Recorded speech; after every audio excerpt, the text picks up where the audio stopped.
గుంటూరు జిల్లాలో వరద బీభత్సం రైతులను కోలుకోలేని దెబ్బతీసింది. 2 నెలల పాటు సాగు చేసుకున్న పంట వరనుడి దెబ్బకు నీట మునిగింది. ఎగువ ప్రాంతాల నుండి వచ్చిన వరద బురద పంటను కోలుకోలేని విధంగా దెబ్బతీసిందని రైతులు ఆవేదన వ్యక్తం చేస్తున్నారు. పంట నష్టపోయి ఒకవైపు తిరిగి పంట వేసుకుందామంటే అప్పులు పుట్టే అవకాశం లేక మరోవైపు రైతులు విలవిల్లాడిపోతున్నారు. గుంటూరు జిల్లా దేవరాయబట్టుపాలెంలో పూర్తిగా నష్టపోయిన వరి పొలాల నుంచి మా ప్రతినిధి కృష్ణ మరింత సమాచారం అందిస్తారు.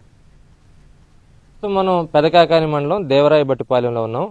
ఇక్కడ గడిచిన వరద ఏదైతే ఉందో అది ఎంత నష్టాన్ని చూపించిందో చూపించే ప్రయత్నం చేస్తాను. మనకి ఇప్పుడు ఈరోజు 13వ తేదీ, సరిగ్గా 30వ తేదీ 31వ తేదీ కురిసినటువంటి భారీ వర్షాలు, 1వ తారీఖు వచ్చినటువంటి వరద, ఈ రెండూ కలిసి ఈ ప్రాంతంలో ఉన్నటువంటి వేలాది ఎకరాలని నీట పూర్తిగా ముంచేసింది. అంటే ఇప్పుడు మనం నుంచున్న చోట ఇప్పుడైతే 1.5 అడుగు అట్లా ఉంది వాటర్ పొలంలో.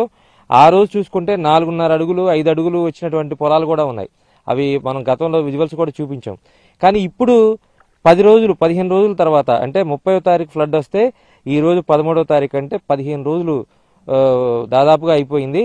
ఈ 15 రోజుల నుంచి కిందకి దిగువ ప్రాంతాలకి వరద నీరు కొంతవరకు వెళ్ళింది, కానీ ఇప్పటికి కూడా పొలాలు మొత్తం కూడా నీళ్ళల్లో ఉన్నటువంటి పరిస్థితి మనం చూస్తామంటే ఇక్కడ వరి ఎక్కువగా సాగు చేస్తూ ఉంటారు. ఈ డెల్టా ప్రాంతంలో కొన్ని కమర్షియల్ క్రాప్స్ వేస్తూ ఉంటారు. కానీ ఈ సంవత్సరం అయితే వరి అసలు పూర్తిగా పనికొస్తుందా లేదా అనేటువంటి అనుమానం అయితే ఉంది. రైతాంగం మొత్తం కూడా డెల్టా ప్రాంతంలో తీవ్ర ఆవేదనలో ఉన్నారు. ప్రస్తుతం దేవరాయబట్టుపాలెనికి సంబంధించినటువంటి రైతులు ఉన్నారు పంట పొలంలో. అంటే వాళ్ళు అసలు నిజంగా చెప్పాలంటే పంట పాడైపోయింది, ఈ పంట పొలాన్ని ఏదైనా చేద్దామన్న ఆలోచన కూడా లేదు వాళ్ళకి. అంటే పూర్తిగా తీసేసే పరిస్థితే ఉంది కదా అని చెప్తున్నారు.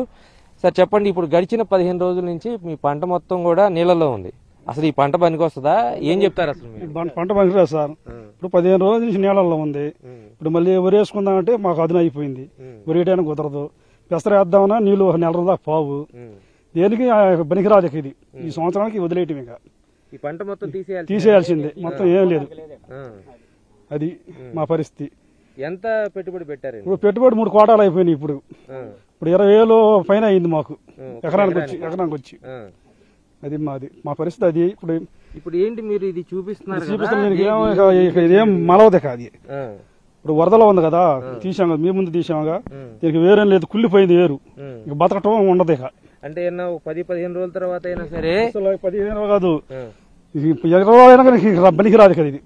అది మీకు ఈ ప్రాంతంలో అంటే గడిచిన 25 సంవత్సరాల కాలంలో ఇంత ఫ్లడ్ ఎప్పుడన్నా వచ్చిందా? అసలు మాకు తెలిసినాక ఎప్పుడు లేదు. తెలిసినాక ఇంత వరదగా ఇంత నీరు ఎప్పుడు రాలా. వచ్చేది కానీ వచ్చినా కానీ 2 రోజులు ఉండేది. 3వ రోజున మళ్ళీ మామూలుగా కాలువలో లాగేసే వెళ్ళిపోయేది, తగ్గిపోయేది.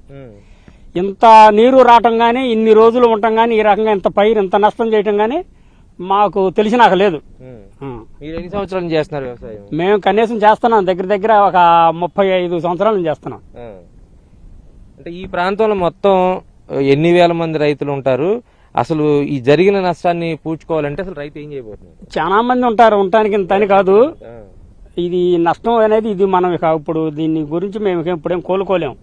అంత నష్టం జరగరాని నష్టం జరిగింది అనమాట. ఇది రైతుల పరిస్థితి అయితే చాలా వర్ణనాతీతం. ఎందుకంటే ఒక 35-37 వేల రూపాయలు ఇప్పటికే వాళ్ళు కౌలు కట్టారు. దాని తర్వాత ఒక్కొక్కళ్ళు 20,000 రూపాయలు దీనికి సంబంధించి సాగుకు సంబంధించినటువంటి పెట్టుబడులు పెట్టారు.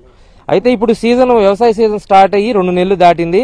ఈ 2 నెలల కాలంలో దాదాపుగా వాళ్ళకి 1 అడుగు వరకు మొక్క పెరిగింది. అంటే వరికి సంబంధించినటువంటి నారు మొత్తం కూడా పెరుగుతున్నటువంటి పరిస్థితి. కెమెరా పర్సన్ నాగరాజ్తో కృష్ణ, ఎన్టీవీ, గుంటూరు.